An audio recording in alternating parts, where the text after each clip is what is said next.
Bismillahirrahmanirrahim. Assalamualaikum warahmatullahi wabarakatuh. Selamat pagi rekan-rekan semuanya. Selamat berjumpa kembali dalam kuliah pemrograman web. Hari ini kita akan membahas mengenai reserver API menggunakan main atau MongoDB, kemudian Express.js dan Node.js. Di pertemuan yang kemarin sudah kita bahas, sudah kita coba praktekkan bagaimana membuat local database dari MongoDB. Kemudian kita juga udah bahas mengenai Express.js. Kita sudah sampai kepada basic routingnya. Dan hari ini kita akan coba kolaborasikan, kita hubungkan MongoDB dengan Express.js-nya sehingga bisa kita gunakan untuk membangun reserver API-nya. Nah, di sini di dalam latihan kali ini kita bakal membutuhkan beberapa library. Yang pertama, kita butuh library yang namanya NodeMon. Nah, NodeMon ini adalah library yang berfungsi untuk merestart secara otomatis dari server Node.js kita ketika kita melakukan perubahan di dalam source code kita. Kemudian yang kedua, Mongoose. Nah, Mongoose ini adalah modul yang kita gunakan untuk melakukan interaksi dengan MongoDB kita. Kemudian yang ketiga itu adalah Express.js. Modul Express ini fungsinya untuk backend system dari Node untuk mengembangkan aplikasinya. Nah, di sini teman-teman bisa nginstal extension dari VS Code untuk membantu memudahkan di dalam mengetik kode. Kalian bisa nginstal Node Snippet. Ini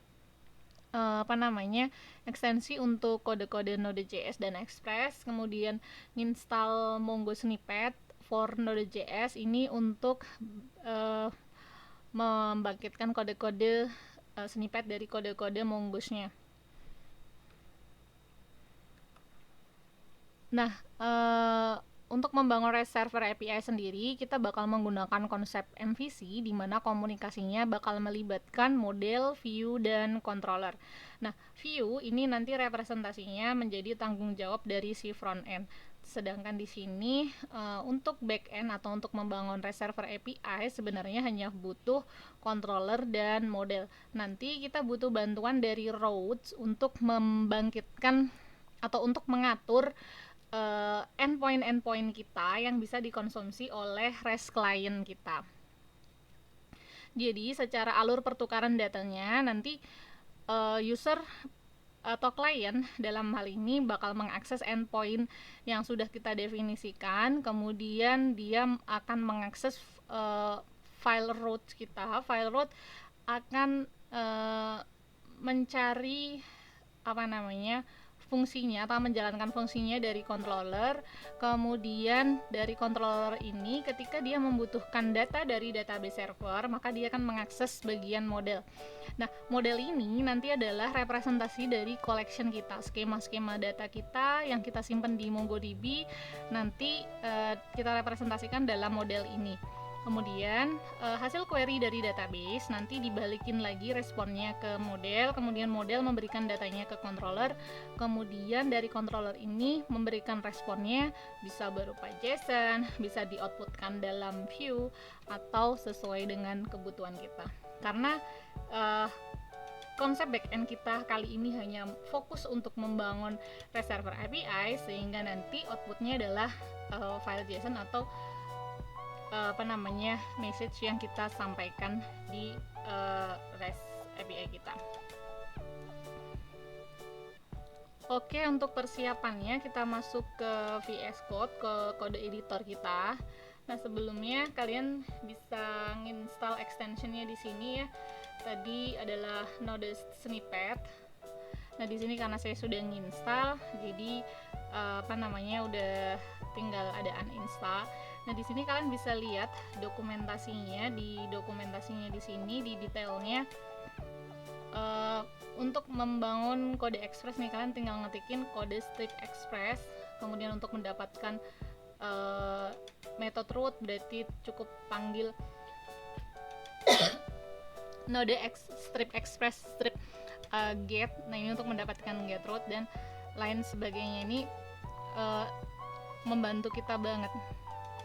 Nah, ini contohnya nanti kita coba praktekkan. Kemudian ini Mongo snippet, ini juga udah banyak yang pakai, tetapi nanti mungkin yang dipakai cuman buat koneksi aja, karena nanti untuk apa namanya generate modelnya nanti kita masih sederhana datanya, jadi kita bisa tuliskan secara manual. Nanti kalau kalian udah terbiasa, kalian bisa manfaatkan ini perintah-perintahnya. Oke, kita kembali ke kode kita. Nah, di sini kita perlu membuat project terlebih dahulu. Nah, untuk bikin projectnya tentunya bikin sebuah directory. Nah, di sini nama project saya adalah REST API. Ini directory saya. Kemudian berikutnya kita lakukan persiapannya. Silakan masuk ke terminal dengan mengetikkan Ctrl backtick. Nah, ini kita udah masuk ke terminal. Kita bisa milih di sini pakai terminal apa. Saya mau pakai Git Bash. Kemudian kita bisa melakukan inisialisasi terlebih dahulu. Kita panggil perintahnya adalah npm init. Kemudian min y biar tergenerate file package.json. Nah, di sini sudah tercreate file package.json. Kalian bisa cek di sini, kita bisa tambahkan deskripsinya project REST API using name. Kemudian di sini keywordnya kita bisa tambahin, misalnya Mongo DB, kemudian Express.js, kemudian kita bisa tambahin Node.js. Jadi nanti kalau orang search itu ketemu. Kemudian kita bisa tambahkan autornya, misalnya saya sendiri, Ana. Oke, kita bisa close kembali. Kemudian kita bisa lakukan installing modul-modul yang kita butuhkan tadi. Kita butuh NodeMon, kita butuh Mongoose, dan kita butuh Express. Nah, kemarin sudah kita coba latihan buat nginstal satu-satu. Jadi kita nginstal Express-nya dulu, kemudian kita nginstal NodeMon, kemudian kita nginstal Mongoose. Nah, kali ini sebenarnya kalau kita udah tahu nih kebutuhannya bakal butuh modul apa aja, ini kita bisa nginstal secara bersamaan. Jadi dengan mengetikkan perintah npm install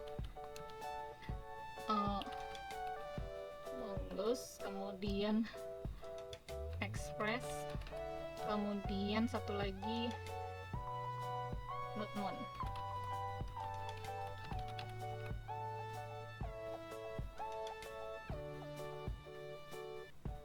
Ini kita tunggu prosesnya. Jadi untuk pemisahnya ini cukup pakai spasi aja. Jadi kalau kalian mau install banyak package sekaligus ini bisa. Nah, udah selesai proses instalasinya. Di sini dibuatin node_modul. Jadi semua modul yang terinstall bakal ada di sini di folder kita ini. Kemudian kita bisa cek di sini hasilnya. Nah, ini karena kita tadi install 3 modul, maka di sini dependencies-nya ada 3. Di sini juga ada versi dari modul yang kita pakai, yang kita gunakan. Oke, langkah pertama adalah kita perlu melakukan konfigurasi dari NodeMon kita. Nah, di sini nanti kita akan membuat file utamanya ini adalah file server.js, sehingga di sini saya mau daftarin. Tambahin key-nya adalah start, kemudian value-nya adalah NodeMon server.js. Jadi si NodeMon ini nanti akan menjalankan atau merestart secara otomatis file server.js dengan tentunya perintahnya adalah npm start. Jadi di sini sebenarnya bebas ya, kalian mau ganti apa. Kalau misalnya kalian mau tutorial run dev atau yang lain sebagainya, nanti ya ini perintahnya kayak gitu, ini nama perintahnya. Kemudian ini adalah dia memanggil NodeMon, kemudian file utamanya adalah server.js. Kalau kemarin kan kita otomatis ya, dia otomatis ngambilnya adalah index.js, sehingga konfigurasinya seperti yang kemarin di latihan sudah kita lakukan. Oke, kalau sudah berarti kita bikin file utamanya. Di sini namanya adalah new file. Ini adalah server.js. Oke, nah server.js ini adalah file utama kita. Nah, di file utama kita ini kita akan coba membuat server. Nah, untuk membuat servernya, kalau tadi udah nginstal extensionnya, kalian bisa ketikin perintah node express. Nah, ini udah langsung dapat kayak gini ya kodenya. dan kita jalankan nodemon-nya. Di sini nodemon npm start. Nah, maka dia udah jalan. Nah, di sini kalian bisa cek di browser. Saya belum buka Chrome.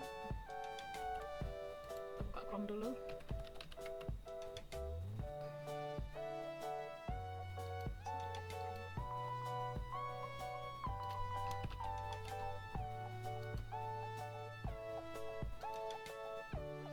Kita bisa buka di localhost 3000 karena di sini kita gunain portnya.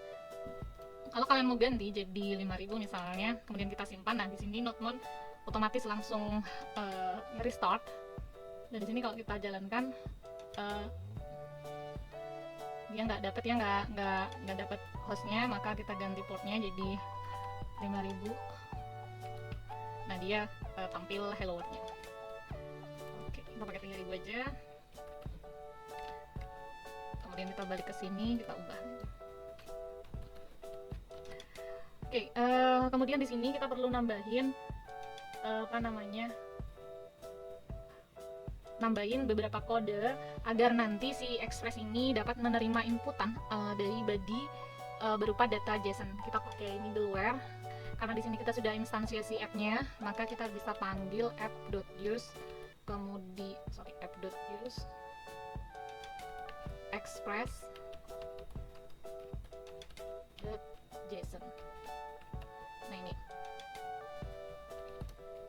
ini artinya biar kita bisa ngambil data JSON dari klien. Kemudian kita bisa nambahin juga karena datanya nanti mungkin nggak cuma JSON, bisa juga dia berupa file untuk REST API-nya. Berarti kita tambahin app.use, kemudian isinya adalah express.url encoded, kemudian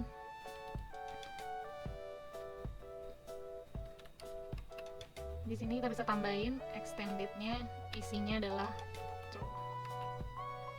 Nah, ini agar nanti dia juga bisa menerima inputan berupa file.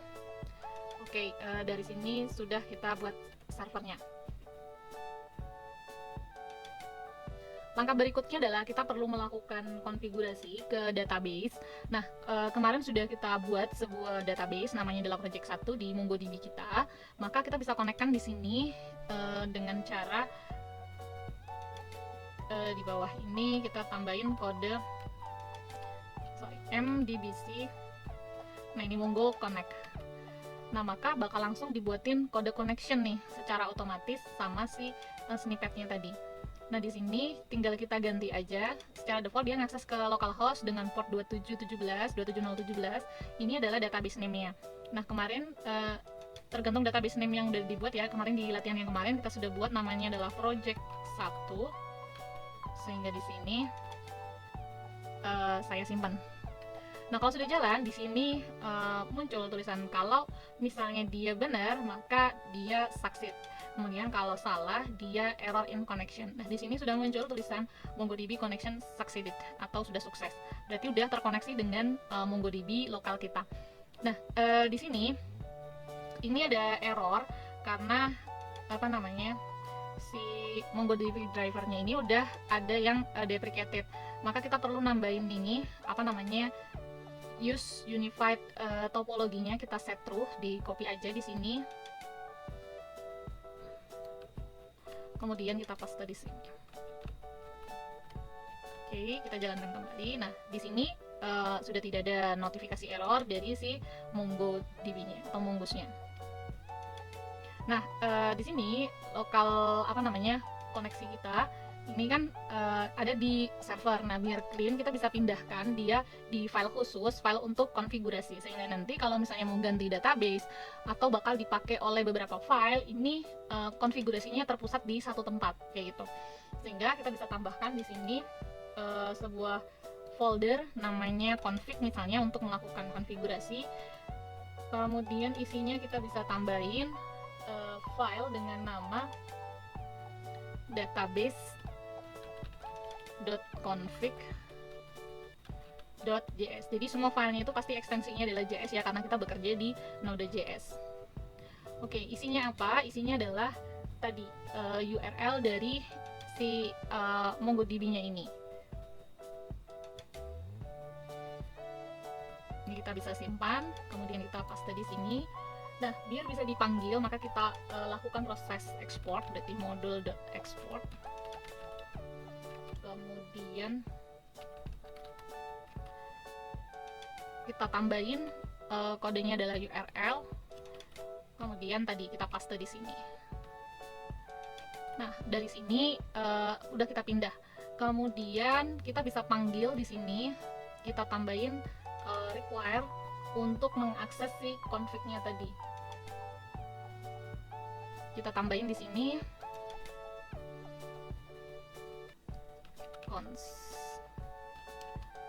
dbconfig, kemudian isinya adalah require. Nah, tadi posisinya adalah ke folder config, kemudian slash ini ada database .config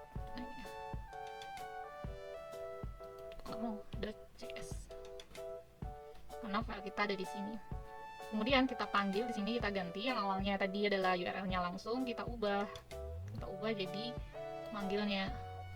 Variabel kita adalah di sini dbconfig, berarti kita panggil dbconfig, kemudian dot di sini namanya adalah tadi URL. Oke. Kita simpan, udah kita simpan, dia masih connect, berarti udah sukses ya, kita mindahin ke file database config-nya, udah nggak error. Nah, berikutnya kita perlu membuat model. Model di sini adalah untuk representasi dari collection yang sudah kita buat.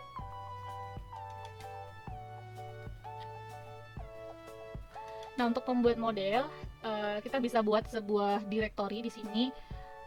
Nama direktorinya adalah app. Nah, nanti semua kebutuhan kita kayak route, kemudian controller, dan model kita masukkan ke dalam app ini. Jadi app ini adalah aplikasi kita. Kemudian di sini kita tambahin direktorinya adalah models. Nah, ini untuk nyimpan file-file model kita atau collection-collection kita. Nah, kemarin kita udah buat satu collection namanya adalah user untuk nyimpan username sama password. Jadi di sini kita bisa tambahin nama modelnya adalah user.model.js.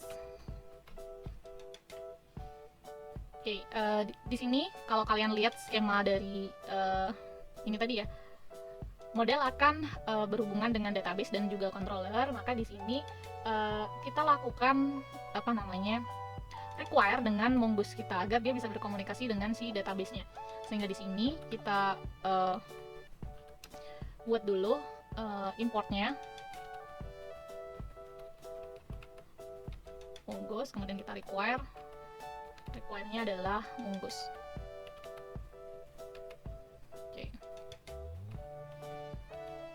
Kemudian berikutnya kita bikin skema. Nah, skema ini kayak struktur dari collection kita. Kita bisa buat sebuah variabel. Misalnya adalah user skema.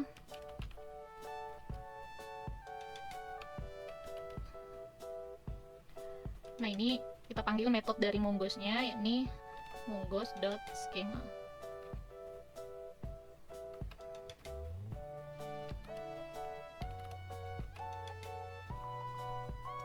Isinya apa? Kemarin kita di collection kita ada username, kemudian isinya itu dia adalah string, kemudian password, kita punya password. Nah, ini isinya juga sama ya, dia string.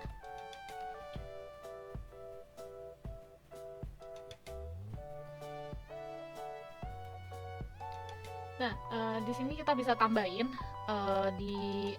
di skema kita tambahin sebuah data baru, yakni namanya adalah timestamp. Timestamp ini fungsinya adalah agar nanti di create secara otomatis sama mongoose-nya. untuk field baru, yakni created at dan updated at-nya.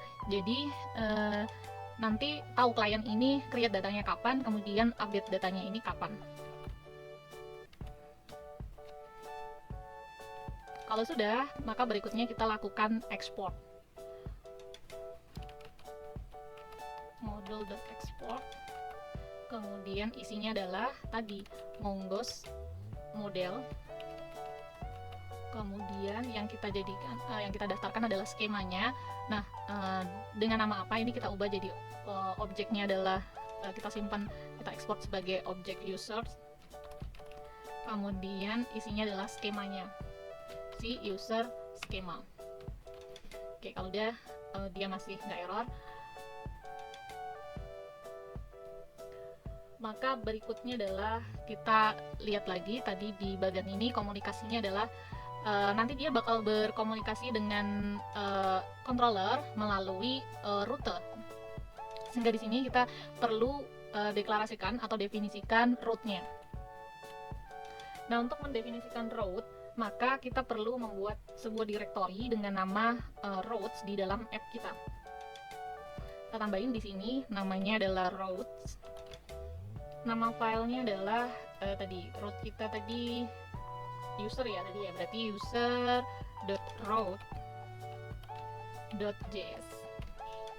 Oke, isinya nanti adalah rute-rute atau routing yang bisa diakses oleh klien tentang collection user kayak gitu. Kalau kita mau bagi per per collection gitu. Atau nanti kalau misalnya kalian punya app-nya besar, bisa juga jadi satu route-nya kayak gini.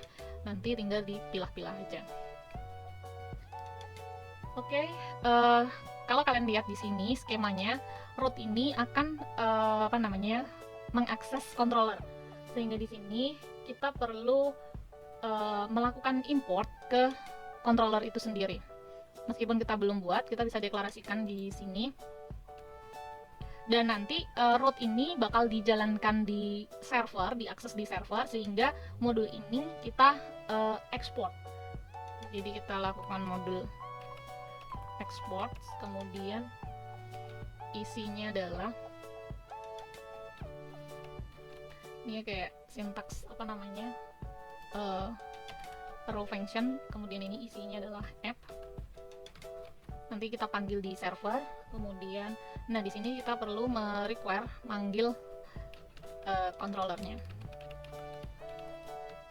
Oke, kita panggil controllernya dengan menggunakan require cons, misalnya user, kemudian require. Nah, nama controllernya karena belum kita buat, kita bisa deklarasikan di sini. Nanti foldernya saya mau masukkan di app juga, kemudian /controller, controllers, kemudian /user controller.js. Nah, kurang lebih seperti ini. Berarti kita harus membuat nih di sini folder dengan nama controllers, kemudian isinya adalah tadi. Sorry, ini udah masuk ke sini. User.controller. Oh, ini file tadi itu salah. Sorry.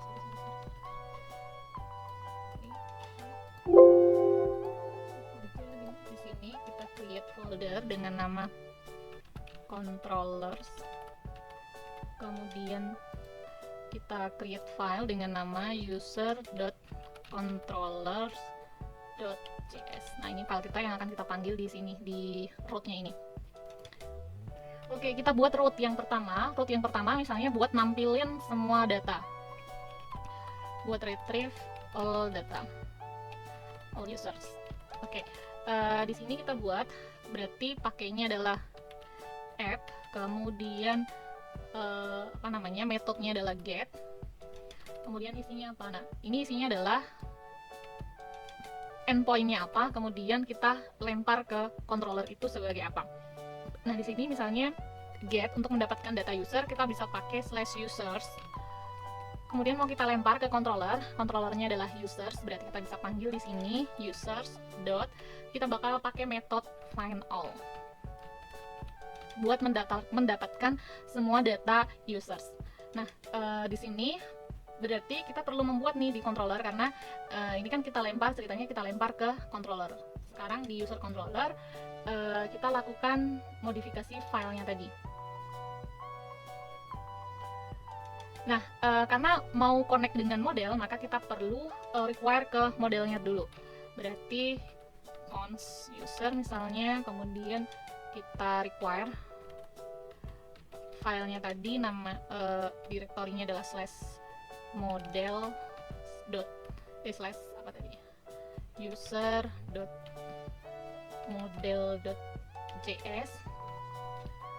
Kemudian kita lakukan kita buat function find all, karena tadi kita udah buat find all. Kemudian isinya adalah ini cara penulisan row function.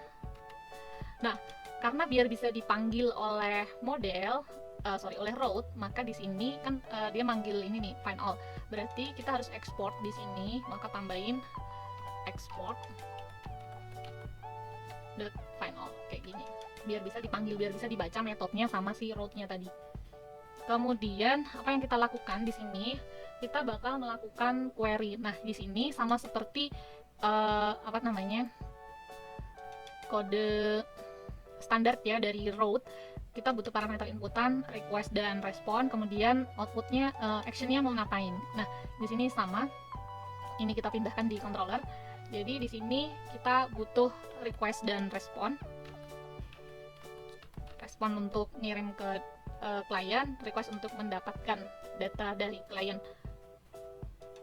Nah, di sini apa yang kita lakukan? Yakni kita ngambil data atau select all dari collection user atau user collection.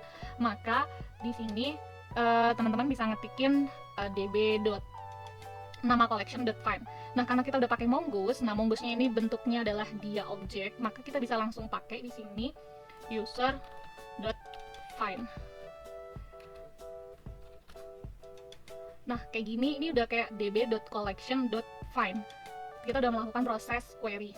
Nah, lalu apa kalau benar, kalau dapat nih datanya, maka kita masukin ke bagian then.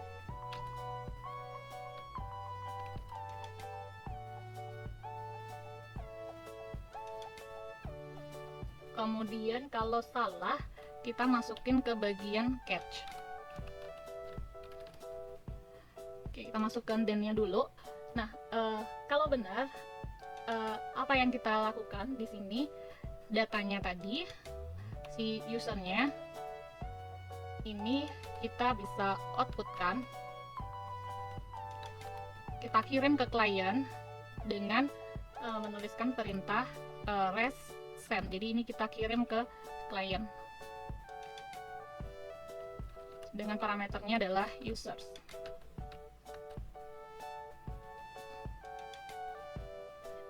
Kemudian catch-nya, nah catch ini adalah kondisi ketika dia terjadi error. Maka di sini kita bisa tambahkan, kita simpan ke variabel error ya kalau terjadi error. Nah, kalau error kita cek dulu, kita ngirim statusnya adalah 500 kalau terjadi kegagalan query. Kemudian kita kirim, kemudian apa yang dikirim? Nah, yang dikirim ini adalah message-nya. Yang dikirim message-nya isinya adalah error.message. Atau kita bisa nulisin, kalau nggak ada pesan error dari mesinnya atau dari database-nya, kita bisa nambahin error message-nya, misalnya some error occurred while retrieving user. Jadi ada kegagalan ketika data user di retrieve. Oke, ini kalau user kita sudah berkomunikasi dengan route-nya, maka kemudian kita bisa panggil route-nya ini di server. Caranya kita bisa tambahkan di sini dengan melakukan require. require, apa yang kita require? Yang kita require adalah file dari root-nya tadi. Root-nya adalah tadi slash root, kemudian user.root.js,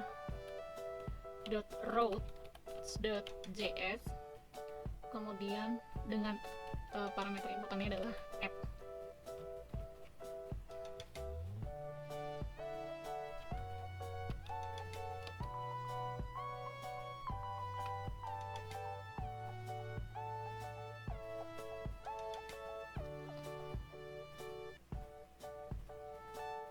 Oke, ada error di sini, dia nggak bisa nyari file rootnya.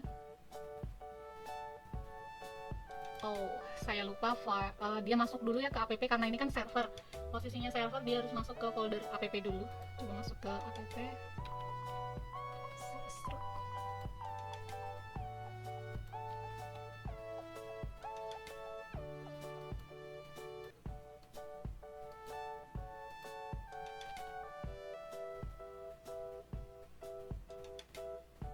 Masih terjadi error,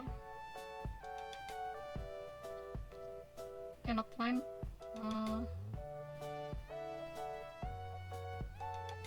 user controller.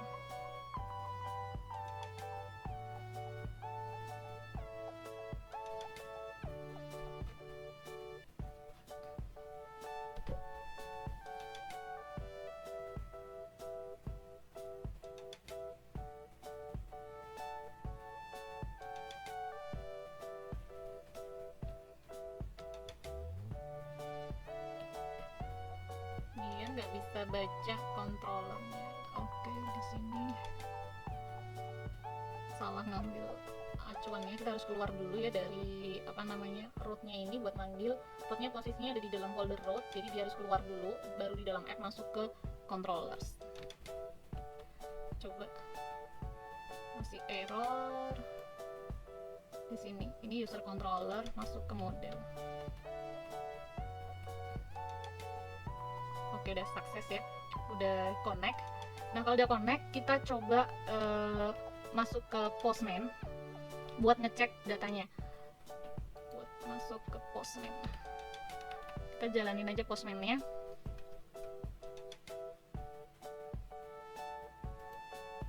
Oke, kita kita request, kita coba jalanin servernya dulu. Nah, di sini hello world udah sama kayak kita ngejalanin di browser ya, sama pesannya adalah hello world. Kemudian kita coba tadi REST API-nya, tadi root-nya ini adalah /users dengan metode get. Jadi kita bisa panggil di sini, metodenya adalah get, kemudian root-nya adalah /users. Oke, nah di sini kita klik send atau di enter aja. Nah, di sini karena saya udah create beberapa data, di sini udah ada beberapa datanya. Ada user admin ini yang saya create di MongoDB, kemudian ini yang pernah saya create by aplikasi klien, jadi udah ada create app sama update app-nya. Jadi retrieve all-nya udah kelar ya, udah muncul di Postman, berarti udah bisa dijalankan. Berikutnya kita bisa nambahin root berikutnya untuk proses create, kemudian update dan delete-nya. Kita masuk ke create user, maka kita bisa pakai di sini metodenya adalah post. Kemudian, nah isinya adalah parameternya. URL-nya kita mau pakai /users sama create, cuman bedanya metodenya adalah post. Kemudian kita bisa panggil di sini users dot create, berarti create kayak gini aja.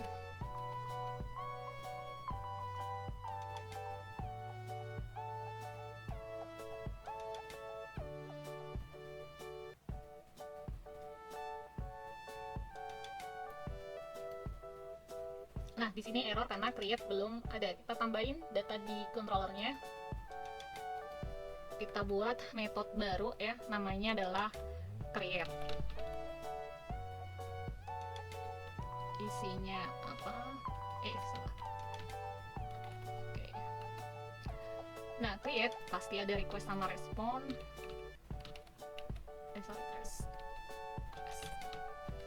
Biar bisa diakses, kita perlu tambahin export. Oke, udah jalan. Nah, ini udah sukses lagi karena udah kita buat. Jadi kalau nggak ada filenya memang bakal error ya sama si Notmon. Kemudian apa yang kita lakukan di sini? Nah, yang pertama kita bisa melakukan proses validasi terlebih dahulu. Jadi kalau ada data yang mau dikirim itu bisa kita validasi. Nah, validasi ini bisa dua hal ya, sebenarnya bisa dilakukan di sisi klien atau di sisi server. Nah, sebenarnya untuk di sisi server itu adalah validasi yang kaitannya sama database. Jadi misalnya dia butuh mencocokkan benar nggak nih username sama passwordnya udah benar nggak itu, atau validasi yang sifatnya memang butuh server. Kalau sekiranya bisa dilimpahkan di klien, sebaiknya dilimpahkan di klien. Tapi di sini saya mau contohin validasi yang sederhana, misalnya untuk mengecek apakah data ini kosong atau tidak.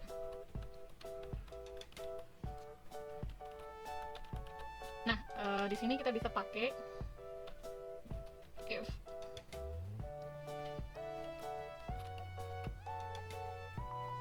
Nah, if-nya ini adalah if request.body. Nah, request.body ini maksudnya adalah kita ngambil data dari inputan user.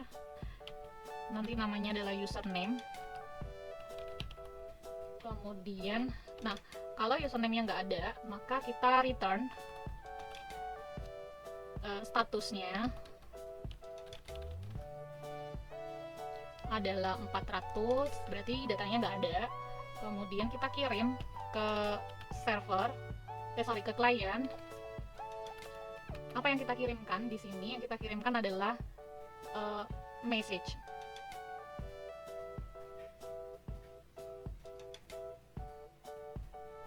Jadi kita bisa tuliskan message. Message-nya adalah username cannot be empty. Misalnya seperti ini.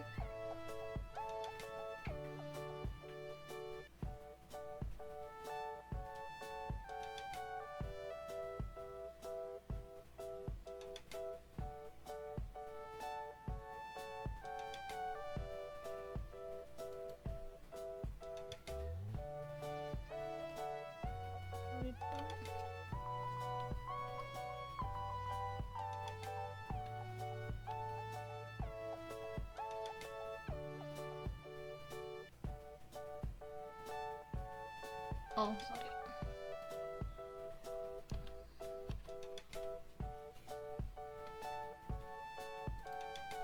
Ini buat validasi sederhana aja. Berikutnya, kalau proses validasi sudah dilakukan, nanti kalian bisa validasi banyak ya di sini, dan kalian sebenarnya bisa memanfaatkan tools dari npm. Itu udah ada library untuk validatornya. Kemudian kita bakal bikin user. Nah, datanya ini bisa kita tampung dalam objek, misalnya objeknya adalah user.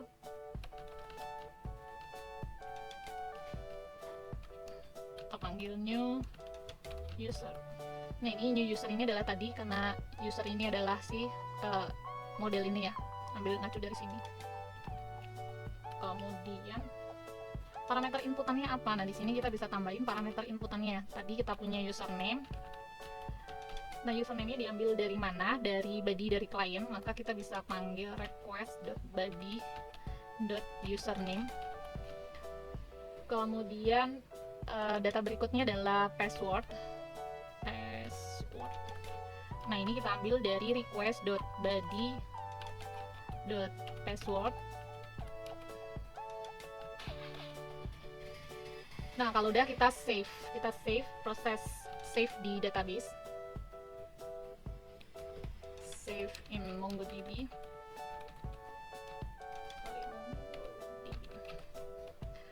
Nah, proses save-nya berarti nama collection-nya .save, atau kalau kita udah pakai Mongoose berarti langsung masuk ke objeknya. Objeknya di sini adalah user, berarti kita bisa pakai user.save. Nah, kayak gini. Nah, lalu apa yang dilakukan? Nah, kalau benar masuk ke then, kemudian kalau salah dia masuk ke catch-nya. Oke, kalau benar masuk ke then, apa yang dilakukan ke then? Kita parsing datanya. Di sini data kita bakal outputin ke kliennya. Jadi di sini kita kirim berarti res.data, kita kirim isinya res.send isinya adalah data. Jadi kalau berhasil kita ngirim data ke klien, kemudian kalau salah masuk ke bagian cache, berarti kita simpan nanti datanya jadi error. Kemudian apa yang kita lakukan, kita pasang statusnya res.status kemudian 500.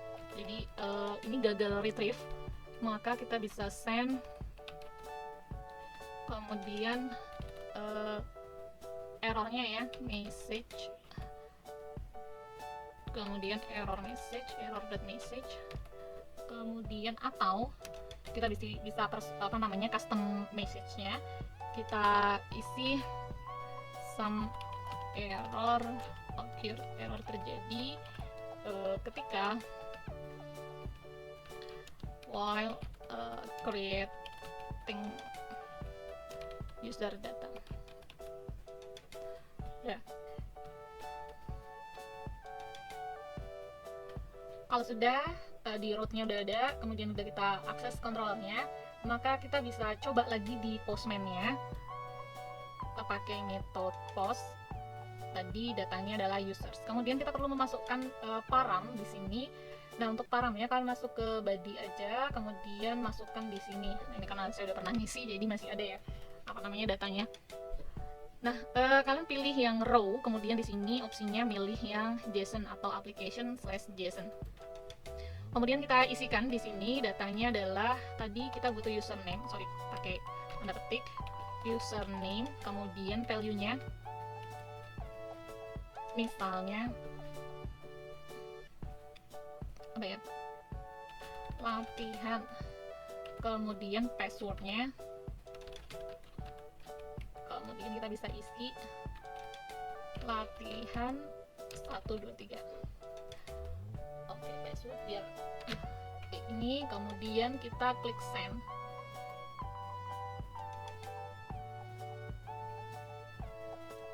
Nah, maka tak gedein aja. Nah, di sini berhasil dapat respon 200. Kemudian di sini kelihatan ya, kita dapat ID ini ID yang dibuatkan sama si Mongo-nya.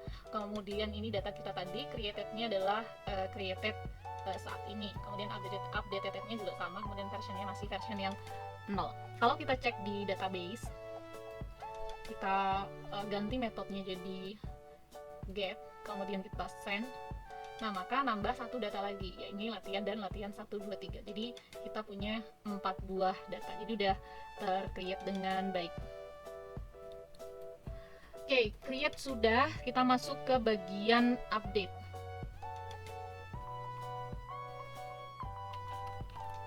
Update user. Nah, ketika kita mau melakukan update user, biasanya nanti butuh parameter inputan yang diupdate datanya siapa. Maka di sini kita bisa buat di sini update, berarti kita pakainya adalah metode put. Kemudian endpoint-nya kita bisa pakai misalnya /users kemudian /. Nah, untuk butuh parameter inputan kita bisa pakai tanda double colon atau titik 2, kemudian user ID misalnya. Nanti nama parameternya adalah user ID. Kemudian kita mau lempar ke controller dengan metodenya adalah metode update misalnya. Nah, maka kita tambahin di sini di controller kita metode update. Berarti update, kemudian tambahin exportnya.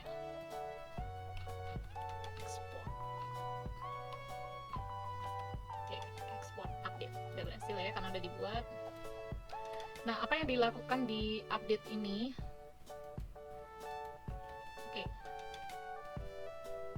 Ketika kita ngupdate, maka kita dapat menggunakan fitur dari Mongo yang namanya metode find by ID and update. Jadi di sini teman-teman bisa melakukan update data di sini. Jadi kita bisa tambahin di sini user.find by ID and update. Nah, karena update maka dia perlu parameter inputannya. Parameter inputannya adalah request. Nah, kalau parameter inputan karena ngambil dari URL, ini pakainya adalah params. Kemudian nama tadi, nama yang ada di sini di URL-nya sini, namanya adalah user ID. Kita bisa pakai params.user ID. Kemudian yang kita lempar adalah JSON-nya, data JSON-nya. Data JSON-nya adalah tadi username. Kemudian kita ambil dari request.body.username. Kemudian kita punya satu lagi yakni password. Kemudian diambil dari request.body.password. Salah pencet. Oke. Nah, kalau sudah, maka di sini kita bisa tambahin disimpan. Jadi kita bisa panggil new, kemudian kita isikan true. Kemudian, nah, kalau benar maka isikan perintahnya dinden. Lalu apa kalau dia udah selesai ngupdate? Kemudian kalau salah atau terjadi error, kita masukkan ke catch. Oke, kita urusin yang benar dulu. Kalau benar, maka dia ngirim data. Ini versi singkatnya yang bisa langsung ngirim data. Ini res.send. Kemudian user.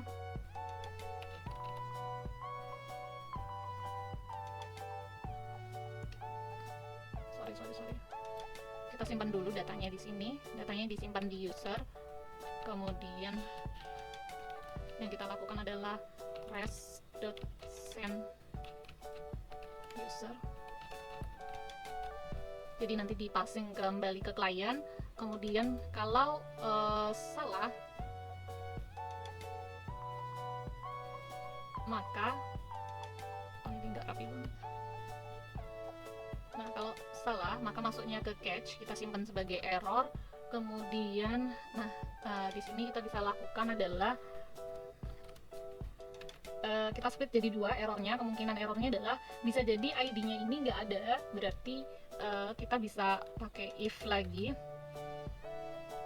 Jika jenisnya ini adalah karena objek ID-nya ini nggak sama,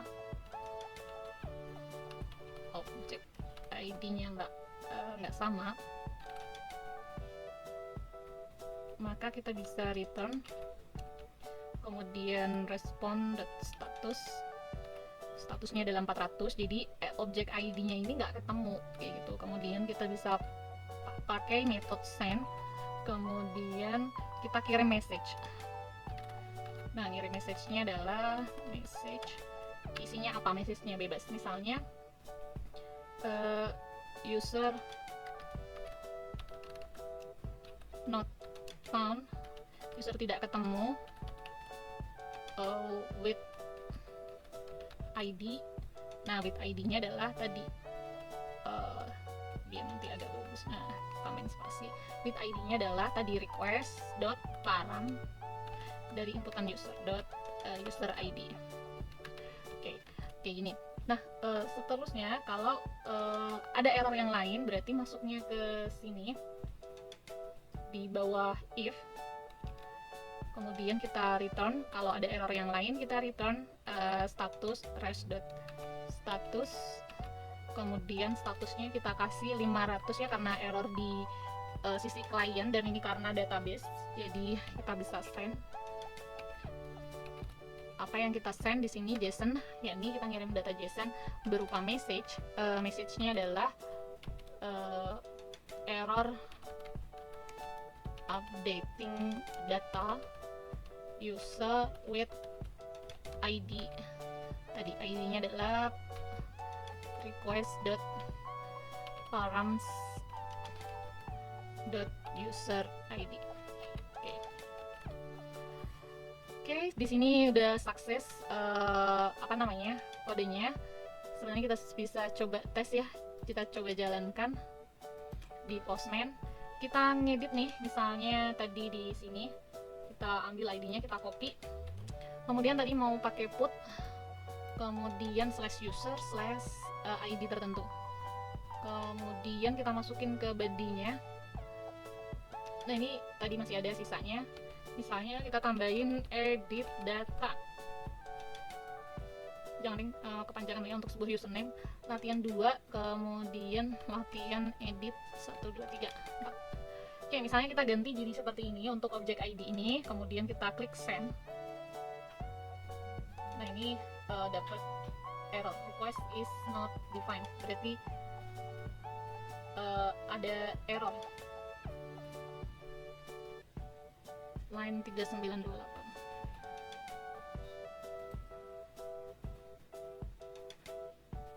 Request is not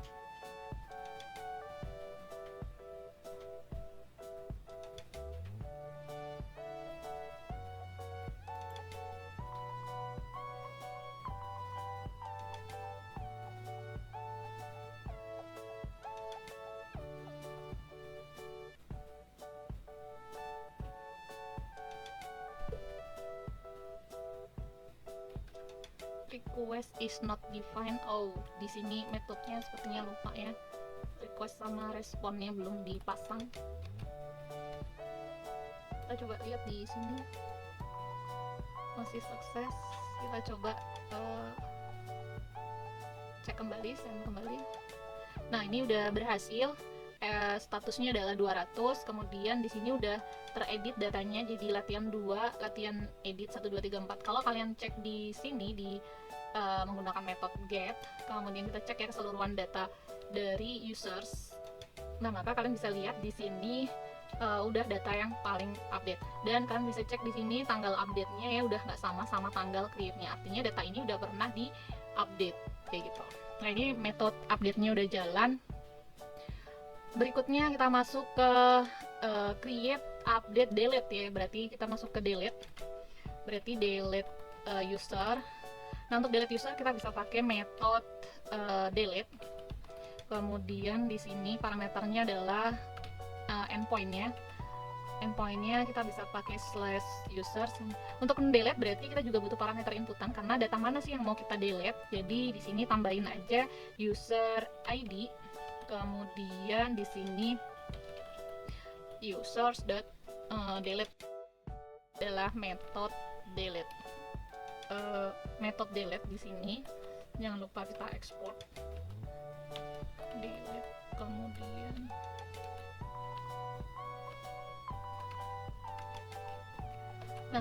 kalau di update tadi adalah kita pakai find by ID and delete. Di sini kita pakainya adalah find by ID and remove.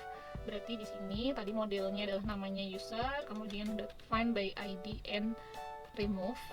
Dengan parameter inputannya adalah request.arams.user ID. Kemudian kalau benar kita masukin ke bagian then, kemudian kalau salah kita masukin ke catch, atau kalau terjadi error kita masukkan ke bagian catch. Nah, kalau benar apa yang dilakukan di sini, kita bakal send respond.send. Saya lupa lagi di sini, tambahin dulu parameter inputannya adalah request dan respond, Oke, di sini kalau benar maka kita bisa tambahin responnya res.send. Kita ngirim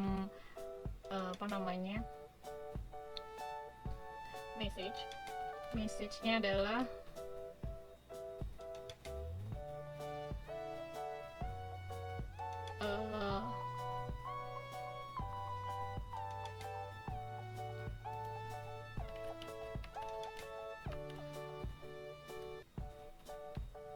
user deleted successfully.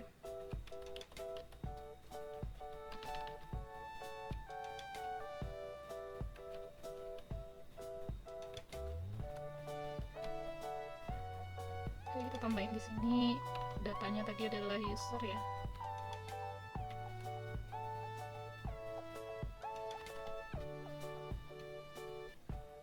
Di sini untuk catch-nya adalah kita simpan ke error. Kalau ada data error, kemudian apa yang kita lakukan, kita masukin functionnya. Nah kalau error kita cek dulu sama kayak tadi. Kalau errornya ini adalah karena objek ID-nya nggak sama, objek ID-nya tidak sama, atau karena error .name-nya ini adalah not found, jadi si servernya ini adalah not found, maka yang kita lakukan adalah kita bakal nge-return message. Jadi kita send res.send, apa yang kita send, statusnya adalah 400, kita ngirim error 404.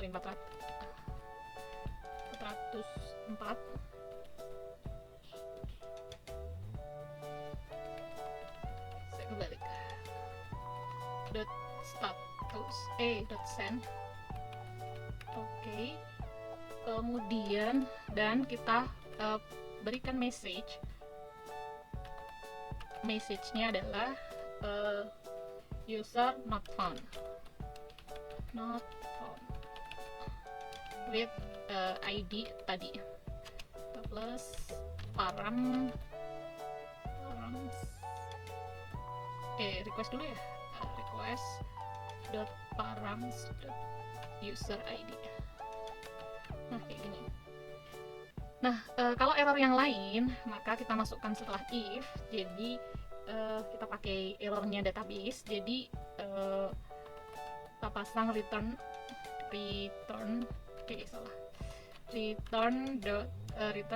respond, kita set statusnya adalah 500, kemudian kita kirim send, kemudian yang kita kirimkan adalah datanya tadi, kita kasih message, pesannya adalah user could not be deleted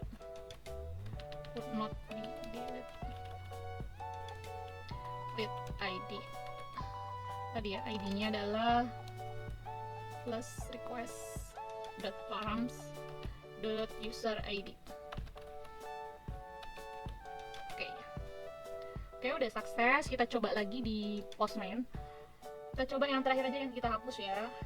Di sini kita copy ID-nya, kemudian kita pakai metode delete, kemudian kita /id, kemudian kita lakukan send. Nah, maka dapat message user deleted successfully. Kita cek lagi hasilnya untuk memastikan bahwa datanya benar-benar ke delete dari database. Nah, datanya berubah jadi 3 ya. Data yang latihan tadi udah kehapus. Oke, sukses. Nah, berikutnya adalah kita masuk ke yang ketiga. Ini udah create, update, delete, udah selesai. Sebenarnya biasanya tambah satu lagi, ini find by one ID ya. Karena misalnya kita mau ngelihat profil tertentu, biasanya kita tarik dulu datanya. Maka di sini kita bisa tambahin satu lagi buat nge-retrieve data single user.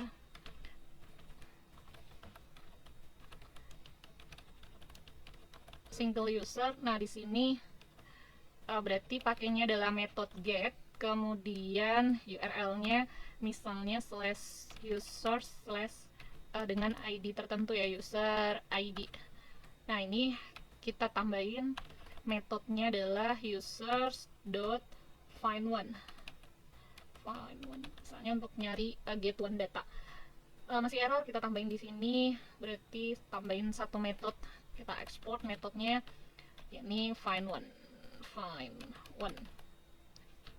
Isinya adalah request dan respon biar nggak lupa. Kemudian salah. Nah, udah find1. Nah, isinya ngapain? Isinya adalah mirip kayak tadi get data ini ya, find all ini. Nah, untuk find one berarti kita bedanya adalah kita pilih datanya menggunakan parameter. Maka di sini kita bisa pakai user dot find by ID, kemudian parameternya adalah request dot params dot user ID. Tadi parameter yang kita kirimkan adalah user ID. Nah, kemudian kalau benar masukin ke then, kemudian kalau salah atau kalau terjadi error masukin ke catch. Oke, kalau benar kita di sini masukin parameternya adalah user, kita simpan data benarnya ini ke user. Kemudian apa yang kita lakukan, kita bisa lakukan res.send. Di sini datanya adalah user, kita tampilkan ke klien ya data usernya. Kemudian kalau salah kita simpan ke error. Kemudian yang kita lakukan adalah kita kirim message. Nah, sebelum kita kirim message seperti tadi, kita cek dulu errornya karena apa. Kalau error karena not found, maka kita pisah dulu ya, if kind sama dengan object. Sorry, object ID sama dengan ini, maka kita bisa lakukan kita return. Oke, yang kita return adalah respond.status. Kita set statusnya adalah 404 atau not found. Jadi datanya ini nggak ketemu di database object ID-nya ini. Kita send ke user. Dan kita tampilkan kita send. Oke, di dalam saat ngirim kita tambahin parameternya adalah message. Jadi kita ngirim message juga bahwa user not pakai string user not found with ID tadi. Parameternya adalah request dot params dot user ID.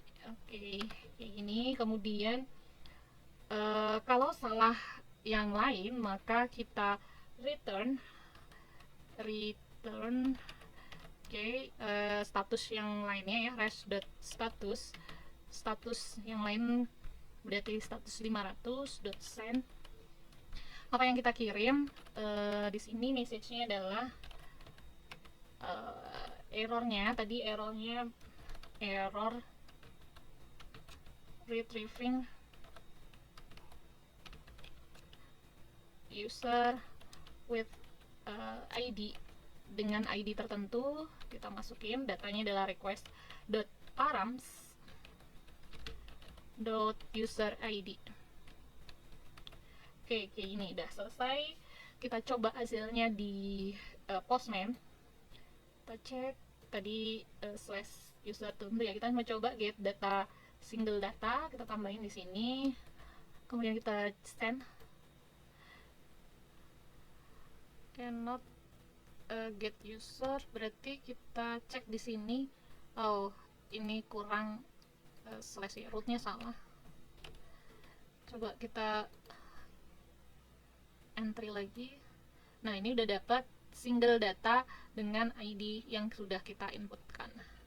Oke, ini saja praktek kita kali ini. Jadi kita udah coba bikin RESTful API. Kita udah generate RESTful API menggunakan tadi ya, create, update, delete, berbagai macam metode di sini udah kita coba dan hasilnya bisa kita lihat di Postman juga. Oke, thank you, terima kasih atas perhatiannya. Kurang dan lebihnya mohon dimaafkan. Selamat ngoding. Assalamualaikum warahmatullahi wabarakatuh. First delete misalnya untuk menghapus, create, update, delete. Dan kita perlu tambahin di sini untuk metodenya